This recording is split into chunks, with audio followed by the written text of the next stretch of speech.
Big fight ವಿಶೇಷ ನಾನು ರಮಾಕಾಂತ್. ಒಂದು ಗಂಭೀರವಾದಂಥ ವಿಚಾರ ಇದು. ಗುಜರಾತ್ನ ಅಹಮದಾಬಾದ್ನ ಭೀಕರ ವಿಮಾನ ದುರಂತ ಇದು. ವಿಮಾನ ಹಾಗಾದರೆ ಕಳಪೆ ಇತ್ತಾ? ನೋಡಿ, ಈ ವಿಮಾನದಲ್ಲಿ ಅಂದರೆ ಇಂಥ ವಿಮಾನಗಳಲ್ಲಿ 100 ಕೋಟಿ ಜನ ಪ್ರಯಾಣ ಮಾಡಿದ್ದಾರೆ. ಇದೇ ಬೋಯಿಂಗ್ ವಿಮಾನಗಳಲ್ಲಿ 100 ಕೋಟಿ ಜನ ಪ್ರಯಾಣ ಮಾಡಿರ್ತಕ್ಕಂತಹ ಒಂದು ದೊಡ್ಡ ಹಿಸ್ಟ್ರಿ ಇರತಕ್ಕಂಥ ವಿಮಾನ ಸಂಸ್ಥೆ ಇದು. ವಿಮಾನ ತಯಾರಿಕಾ ಸಂಸ್ಥೆ ಇದು. 100 ಕೋಟಿ ಜನ ಟ್ರಾವೆಲ್ ಮಾಡಿದ್ದಾರೆ. ಸಾವಿರಾರು ರೂಪಾಯಿ ಖರ್ಚು ಮಾಡ್ತಾರೆ ಜನ, ಸಾವಿರಾರು ರೂಪಾಯಿ ಖರ್ಚು ಮಾಡ್ತಾರೆ. ಸಣ್ಣ ಸಣ್ಣ ದೂರಗಳಿಗೂ ಕೂಡ 30,000 40,000 ಕೊಟ್ಟು ಹೋಗುವಂಥ ಪರಿಸ್ಥಿತಿ. ಅಲ್ಲಿನ ಸಿಚುವೇಶನ್ ನೋಡಿಕೊಂಡು ಅದನ್ನು ಫಿಕ್ಸ್ ಮಾಡಿರ್ತಾರೆ, ಅಷ್ಟು ದುಡ್ಡು ಕೊಡ್ತಾರೆ. ಆದರೆ ಗ್ಯಾರಂಟಿ ಬೇಕಲ್ವಾ? ಮನುಷ್ಯನ ಜೀವಕ್ಕೆ ಒಂದು ಗ್ಯಾರಂಟಿ ಬೇಕಲ್ವಾ? ಈ ಒಂದು ವಿಚಾರದಲ್ಲಿ ಅಪಾರ ಪ್ರಮಾಣದಲ್ಲಿ ಸಾವು ನೋವು ಆಗಿದೆ. ಸಾವು ನೋವು ಆದ್ಮೇಲೆ ನಮ್ಮ ಪ್ರಶ್ನೆ ಏನು ಬರ್ತಾ ಇದೆ ಅಂತ ಹೇಳಿದ್ರೆ, ಒಂದು 9 ಗಂಟೆ 38 ನಿಮಿಷಗಳ ನಂತರದಲ್ಲಿ ಅಹಮದಾಬಾದಿಂದ ಹೊರಟಂಥ ವಿಮಾನ ಲಂಡನ್ನಲ್ಲಿ ಇಳಿಬೇಕಾಗಿತ್ತು. 9 ಗಂಟೆ 40 ನಿಮಿಷದ ಪ್ರಯಾಣ. 1.25 ಲಕ್ಷ ಲೀಟರ್ 1.25 ಲಕ್ಷ 1,25,000 ಲೀಟರ್ವರೆಗೂ ಫ್ಯೂಯಲ್ ಇದರಲ್ಲಿ ತುಂಬಿತ್ತು. 40,000 ರಿಂದ 50,000 ಲೀಟರ್ ಫ್ಯೂಯಲ್ ಸಾಕಾಗಿತ್ತು. ಅದಕ್ಕೆ ಓವರ್ ಫ್ಯೂಯಲ್ ತುಂಬಿಕೊಂಡಿದ್ದೇ ಒಂದು ರೀಸನ್ ಆಯಿತಾ, ಅಥವಾ ಅದು ಎಮರ್ಜೆನ್ಸಿಗೂ ಇಟ್ಟಿರ್ತಾರಾ? 100 ಕೋಟಿ ಪ್ರಯಾಣಿಕರನ್ನು ಕರ್ಕೊಂಡು ಹೋಗಿ ಸುರಕ್ಷಿತವಾಗಿ ಇಳಿಸಿರ್ತಕ್ಕಂಥ ಹಿಸ್ಟ್ರಿ ಇರ್ತಕ್ಕಂಥ ವಿಮಾನ ಅಹಮದಾಬಾದಲ್ಲಿ ಯಾಕೆ ಬಿದ್ದು ಹೋಯಿತು? ಇದ್ರ ಬಗ್ಗೆ ವಿಷಲ್ ಬ್ಲೋವರ್ ಇಂಜಿನಿಯರ್ಗಳು ಯಾವತ್ತೂ ಏನು ಹೇಳೇ ಇಲ್ವಾ? ಅನೇಕರು ಹೇಳಿರೋರು ಬದುಕೇ ಇಲ್ಲ. ಪ್ರತಿ ವಿಮಾನ ಸಂಸ್ಥೆ ತಯಾರಿಕಾ ಸಂಸ್ಥೆಯಲ್ಲೂ ಒಬ್ಬ ವಿಷಲ್ ಬ್ಲೋವರ್ ಇಂಜಿನಿಯರ್ ಇದ್ದೇ ಇರ್ತಾನೆ. ಇಂತಿಂಥ ಪ್ರಾಬ್ಲಮ್ ಇದೆ ವಿಮಾನದಲ್ಲಿ ಅಂತ ಹೇಳ್ತಾನೆ. ಇದೇ ರೀತಿ ವಿಷಲ್ ಬ್ಲೋ ಮಾಡಿದ್ದಂತಹ ಅಪಾಯ ಅಪಾಯ ಅಪಾಯ ಅಂತ ಕೂಗ್ತಾನಲ್ಲ, ಅವನೇ ವಿಷಲ್ ಬ್ಲೋವರ್. ಆ ಥರ ಕೂಗಿದ್ದಂಥ ಒಬ್ಬ ವ್ಯಕ್ತಿ ಆ ಥರ ಹೇಳಿದ 2 ತಿಂಗಳಲ್ಲೇ ಸತ್ತು ಹೋಗಿದ್ದಾನವನು. ನಾವು ಏನನ್ನು ನಂಬಿ ವಿಮಾನದಲ್ಲಿ ಕೂತ್ಕೊಳ್ಬೇಕು? ಎಲ್ಲ ವಿಮಾನಗಳು ಹೀಗೇನಾ? ತುಂಬ ವೈಡ್ ಅಂಥೇಳಿ, ವೈಡ್ ವಿಮಾನ, ಅಗಲವಾದಂಥ ವಿಮಾನ ಇದು. ಅದ್ಭುತ ವಿಮಾನ, ದೊಡ್ಡ ವಿಮಾನ, ಎಂದೂ ಪತನವಾಗದ ವಿಮಾನ ಎಂದು ಬಿರುದಾಂಕಿತ ಒಂದು ವಿಮಾನ ಈ ಥರ ಬಿದ್ದು ಹೋಗ್ಬಿಡುತ್ತೆ ಅಂತ ಹೇಳಿದ್ರೆ ಏನು ಕಾರಣ? ಇನ್ನೂ ಒಂದು, ಈಗ ಇದರಲ್ಲಿ ಬ್ಲಾಕ್ ಬಾಕ್ಸ್ ಪತ್ತೆಯಾಗಿದೆ. ಬ್ಲಾಕ್ ಬಾಕ್ಸ್ ಪತ್ತೆ ಆಯಿತು ಅಂತ ಹೇಳಿದ್ರೆ ಇದಕ್ಕೆ ಏನು ಕಾರಣಕ್ಕೆ ವಿಮಾನ ಪತನ ಆಯಿತು ಅಂಥೇಳಿ ಆ ಬ್ಲಾಕ್ ಬಾಕ್ಸಲ್ಲಿ ಮಾಹಿತಿ ಇರುತ್ತೆ ಅಂತ. ಗುಜರಾತ್ನ ಅಹಮದಾಬಾದ್ನಲ್ಲಿನ ಭೀಕರ ವಿಮಾನ ದುರಂತದಲ್ಲಿ ಬ್ಲಾಕ್ ಬಾಕ್ಸ್ ಪತ್ತೆಯಾಗಿದೆ. ಈ ವಿಮಾನದ ದಾಖಲೆ ಏನು ಅಂತ ಹೇಳಿದ್ರೆ, 14 ವರ್ಷಗಳಲ್ಲಿ 1,000 ವಿಮಾನಗಳನ್ನು ಈ ಬೋಯಿಂಗ್ ಮಾರಾಟ ಮಾಡಿದೆ. 1,000 ವಿಮಾನ ಮಾರಾಟ ಆಗೋದು ತಮಾಷೆ ಮಾತಲ್ಲ. 1,000 ಬಸ್ ಮಾರ್ದಂಗೆ, 1,000 ಕಾರ್ ಮಾರ್ದಂಗೆ, 1,000 ಬೈಕ್ ಮಾರ್ದಂಗೆ ಅಲ್ಲ. 1,000 ವಿಮಾನವನ್ನು ಮಾರಾಟ ಮಾಡಿದೆ. 100 ಕೋಟಿ ಪ್ರಯಾಣಿಕರು ಪ್ರಯಾಣ ಮಾಡತಕ್ಕಂಥ ವಿಮಾನ ಇದು ಏರ್ ಬಸ್. ದುರಂತ ಸ್ಥಳದಲ್ಲಿ ಡಿಜಿಟಲ್ ವಿಡಿಯೋ ರೆಕಾರ್ಡ್ ಕೂಡ ಪತ್ತೆಯಾಗಿದೆ. DVR ವಶಕ್ಕೆ ಪಡೆದುಕೊಂಡಿದ್ದಾರೆ ಗುಜರಾತ್ನ ಭಯೋತ್ಪಾದನಾ ನಿಗ್ರಹ ಪಡೆ. ಈಗಾಗಲೇ 6 ಮೃತದೇಹಗಳನ್ನು ಯಾರು ಗುರುತಿಸೋಕ್ಕೆ ಸಾಧ್ಯವಾಯಿತೋ ಆ ಮೃತದೇಹಗಳ ಹಸ್ತಾಂತರ ಕೂಡ ನಡೆದಿದೆ. ಮುಖಚಹರೆ ಪತ್ತೆಯಾದಂಥ ಹಿನ್ನೆಲೆಯಲ್ಲಿ, ಮುಖಚಹರೆನೇ ಗೊತ್ತಾಗ್ತಿಲ್ಲ ಅಂದರೆ DNA ಟೆಸ್ಟ್ ಆಗಲೇಬೇಕು. ವಿಮಾನ ಪತನದ ನಿಖರ ಕಾರಣ ಒಳಗೊಂಡಿರತಕ್ಕಂಥ ಬ್ಲಾಕ್ ಬಾಕ್ಸ್ ಪತ್ತೆಯಾಗಿದೆ. ಮತ್ತೊಂದು ಬ್ಲಾಕ್ ಬಾಕ್ಸ್ಗೋಸ್ಕರವಾಗಿ ಇದೀಗ ಪರಿಶೀಲನೆ ಮುಂದುವರೆದಿದೆ. ಡಿಜಿಟಲ್ ವಿಡಿಯೋ ರೆಕಾರ್ಡರ್ ಕೂಡ ಪತ್ತೆಯಾಗುತ್ತೆ. ಇಲ್ಲಿ DVR ವಶಕ್ಕೆ ಪಡ್ಕೊಂಡಿದ್ದಾರೆ. 6 ಮೃತದೇಹವನ್ನು ಕುಟುಂಬಸ್ಥರಿಗೆ ಹಸ್ತಾಂತರ ಮಾಡಿದ್ದಾರೆ. ನಮ್ಮ ಪಾಯಿಂಟ್ ಇರ್ತಕ್ಕಂಥದ್ದು, 1,000 ವಿಮಾನ ಮಾರಾಟ ಮಾಡಿದವರು 100 ಕೋಟಿ ಪ್ರಯಾಣಿಕರನ್ನು ಹೊತ್ತೊಯ್ದು ಸುರಕ್ಷಿತವಾಗಿ ಇಳಿಸಿದಂಥ ಒಂದು ಸಂಸ್ಥೆ ಈ ಮಟ್ಟಕ್ಕೆ ಯಾಕೆ ಇಳಿತು? ಇವತ್ತು ಯಾಕೆ ಪತನವಾಯಿತು ಅದರ ಒಂದು ವಿಮಾನ? ಏನನ್ನು ನಂಬಿ ನಾವು ಕೂತ್ಕೊಳ್ಬೇಕು? ಒಬ್ಬ ಮನುಷ್ಯ ಸಾವಿರಾರು ರೂಪಾಯಿ ಕೊಟ್ಟು ಅದರಲ್ಲಿ ಪ್ರಯಾಣ ಮಾಡ್ತಾನೆ ರೀ. 1,000 ರೂಪಾಯಿ ಕೊಟ್ಟು ಪ್ರಯಾಣ ಮಾಡ್ತಾನೆ. ಒಂದು TV ಸರಿ ಇಲ್ಲ ಅಂದರೆ ಅವ್ನು ಕೇಸ್ ಹಾಕ್ಬಿಡ್ತಾನೆ. ಇವತ್ತಿಗೆ ಗ್ರಾಹಕ TV ಸರಿ ಇಲ್ಲ, ನಾನು TV ಕೊಂಡ್ಕೊಂಡಿದ್ದೀನಿ, ಇದು ಯಾಕೋ ಸರಿ ಕೆಲಸ ಮಾಡ್ತಾ ಇಲ್ಲ, ನನಗೆ ಮೋಸ ಆಗಿದೆ, ಅನ್ಯಾಯ ಆಗಿದೆ ಕೇಳ್ತಾನವನು. ಇನ್ನೇನು ವಸ್ತು ತೊಗೊಳ್ತಾನವನು, ಕೇಳ್ತಾನವನು. ವಿಮಾನ ಪ್ರಯಾಣದಲ್ಲಿ ಈ ಥರದೊಂದು ಫ್ಯಾಮಿಲಿಗೆ ತೊಂದರೆ ಆದರೆ ತಲಾ ಅವನೊಂದು ಕೋಟಿ ಕೊಟ್ಬಿಟ್ರೆ ಅಲ್ಲಿಗೆ ಅದು ಮುಗಿದು ಹೋಯ್ತಾ? ಅವನೊಬ್ಬ ಗ್ರಾಹಕನೇ, ಒಬ್ಬ ಪ್ರಯಾಣಿಕನೇ. ಅವನ ಸುರಕ್ಷತೆ ಕಥೆ ಏನು? ಅವನು ನಂಬಿಕೊಂಡಿದ್ದು. ಅಲ್ಲಿ ಯಾರು ನೋಡಿ, ಕೇರಳದೊಬ್ಬರು ನರ್ಸ್ ಅಂತೆ, sole breadwinner for the family, ಕೇರಳದ ನರ್ಸು ಸತ್ತೋಗ್ಬಿಟ್ರು. ಇನ್ನದು ಡಾಕ್ಟರ್ ಫ್ಯಾಮಿಲಿ ನೋಡಿದ್ರೆ ಹೊಟ್ಟೆ ಉರಿ ಇತ್ತು ರೀ. 3 ಮುದ್ದಾದ ಮಕ್ಕಳು.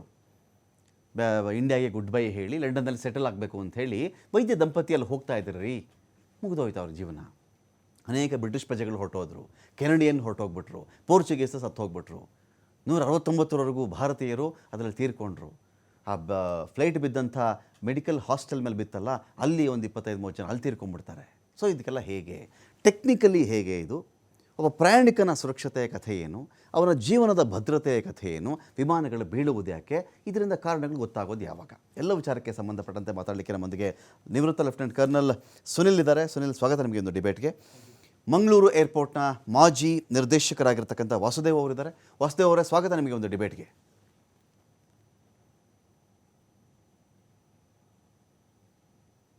ಸ್ವಾಗತ ವಾಸುದೇವ್ ಅವರೇ ನಿಮಗೆ. ಇನ್ನೊಂದು ಕಡೆ BS ಸುದರ್ಶನ್ ಅವರಿದ್ದಾರೆ, ನಿವೃತ್ತ ವಿಂಗ್ ಕಮಾಂಡರ್. ಸ್ವಾಗತ ಸುದರ್ಶನ್ ಅವರೇ, ತಮಗೂ ಕೂಡ ಒಂದು ಡಿಬೇಟ್ಗೆ.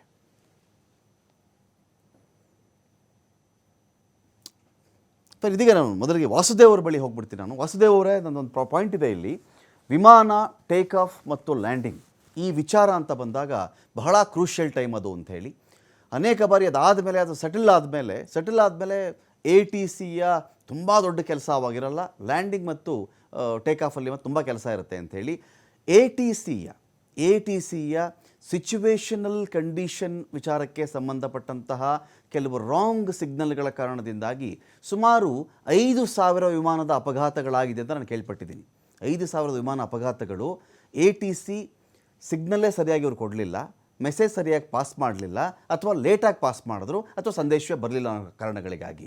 ಅಥವಾ ಇಲ್ಲಿ ಈ ವಿಮಾನ ದುರಂತದ ನಾವು ಕನ್ಸಿಡರ್ ಮಾಡೋದಾದರೆ ನಾನು ಯಾವುದೇ ಕನ್ಕ್ಲೂಷನ್ಗೆ ಬರ್ತಾ ಇಲ್ಲ.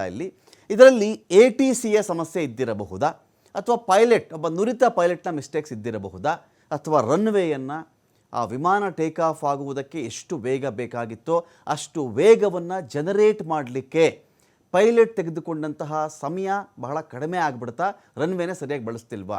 ನಾವು ಪ್ರೈಮಫಸಿ ಕೇಳ್ತಾ ಇದ್ದೀನಿ ಸರ್, ಎಕ್ಸಾಕ್ಟಾಗಿ ನೀವು ಹೀಗೆ ಇದೆ ಅಂತ ಹೇಳಿ ಅಂತ ನಾನು ಕೇಳ್ತಾ ಇಲ್ಲ. ಏನು ಪ್ರಾಬಬಲ್ ರೀಸನ್ಸ್ ಏನಿರಬಹುದು, ಅಥವಾ ಕಂಪ್ಲೀಟ್ಲಿ ಎಂಜಿನ್ದೇ ಪ್ರಾಬ್ಲಮ್ ಇತ್ತು ಅಂತನಾ ಸರ್?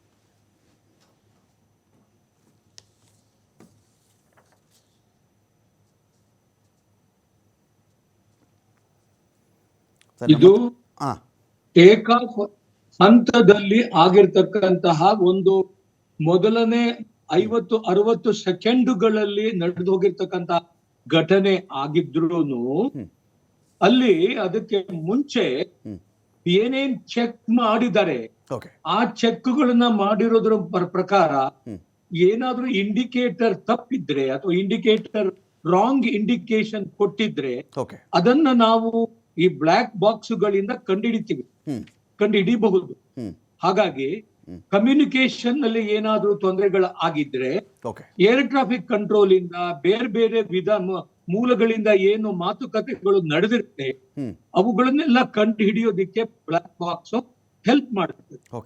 ಆ ಬ್ಲಾಕ್ ಬಾಕ್ಸ್ ಇಂದಾಗಿ ಆ ಫ್ಲೈಟ್ ಡಾಟಾ ಏನು ನಮಗೆ ಅದೇನೊಂದು ರೆಕಾರ್ಡರ್ ಇದೆ ಅದನ್ನು ಸಹ ಜೊತೆಗೂಡಿಸಿದಾಗ ಆ ಕಂಪ್ಲೀಟ್ ಆಗಿ ಏರ್ ಕ್ರಾಫ್ಟ್ ಸ್ಟಾರ್ಟಿಂಗ್ ಪಾಯಿಂಟ್ ಇಂದ ಪುಷ್ ಬ್ಯಾಕ್ ಮಾಡಿದ್ದಾಗಿಂದ ಟ್ಯಾಕ್ಸಿ ಮಾಡಿದ್ದಾಗಿಂದ ರನ್ವೇ ಮೇಲೆ ಬಂದು ನಿಂತಾಗಿದ್ದಾಗಿಂದ ಏನೇನೆಲ್ಲ ಯಾವ ತರದಲ್ಲಿ ಏರ್ ಕ್ರಾಫ್ಟ್ ಮೂವ್ಮೆಂಟ್ ಅನ್ನೋದು ನೋಡ್ಕೊಂಡು ಅದರ ಪ್ರಕಾರ ನಾವು ಬೇರೆ ಬೇರೆ ಅಭಿಪ್ರಾಯಗಳನ್ನ ಅದರ ಇನ್ಸೈಟ್ ನಮಗೆ ಗೊತ್ತಾಗತ್ತೆ.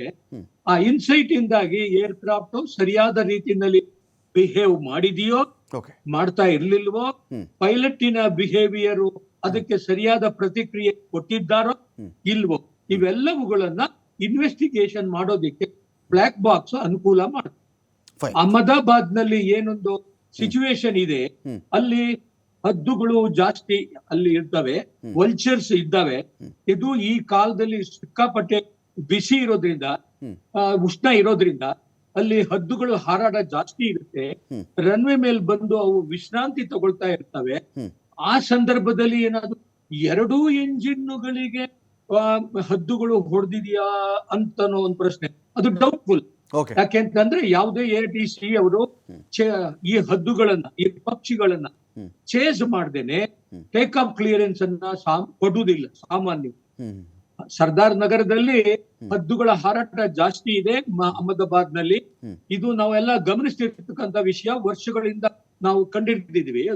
ಅದಕ್ಕೆ ಚೇಸ್ ಮಾಡೋದಿಕ್ಕೆ ನಾನು ಅಲ್ಲಿ ಇದ್ದಿದ್ರಿಂದ ನನಗೆ ಗೊತ್ತಿದೆ. What are all the precautions we were taking for chasing the bird, flying the standing the vehicle on the runway ಎಲ್ಲ ಮಾಡಿದ್ವಿ. ಮೆಕ್ಯಾನಿಕಲ್ ಟ್ರಬಲ್ ಇದ್ರೆ ಅದು ಪೈಲಟ್ಗೂ ಗೊತ್ತಾಗೋದಿಲ್ಲ. ಅದು ಇಂಡಿಕೇಟರ್ಸ್ ಏನ್ ಇಂಡಿಕೇಶನ್ ಕೊಟ್ಟಿದೆ ಅದು ಬ್ಲಾಕ್ ಬಾಕ್ಸ್ ಇಂದಲೇ ಗೊತ್ತಾಗ್ಬೇಕು. ಮತ್ತೆ ಏನಾದ್ರು ಮಿಸ್ಟೇಕ್ ಪ್ಲೇ ಮಾಡಿದ್ರೆ ಅದರ ಇಂಡಿಕೇಶನ್ ಇವರಿಗೆ ಸಿಗದೆ ಇದ್ರೆ ಅದಕ್ಕೆ ಏನು ಉತ್ತರ ಅನ್ನೋದನ್ನ ಮುಂದೆ ಏನೊಂದು ಎಮರ್ಜೆನ್ಸಿ ಒಂದು ಲೊಕೇಟರ್, ಬೀಕನ್, ಇದೆಲ್ಲ ಡಿಸ್ಟ್ರೆಸ್ ಸಿಗ್ನಲ್ ಇವುಗಳೆಲ್ಲ ಇರ್ತವೆ. ಅವುಗಳ ಮೂಲಕ ಏನಾದ್ರೂ ಕಂಡುಹಿಡಿಯೋದಕ್ಕೆ ಸಾಧ್ಯವಾದ್ರೆ ಅದಕ್ಕೆ ಹೆಲ್ಪ್ ಮಾಡ್ತಕ್ಕಂಥದ್ದು ಅದಕ್ಕೆ ಇನ್ನೊಂದು ಫ್ಲೈಟ್ ಡಾಟಾ ರೆಕಾರ್ಡರ್ ಅಂತ ಇರುತ್ತೆ.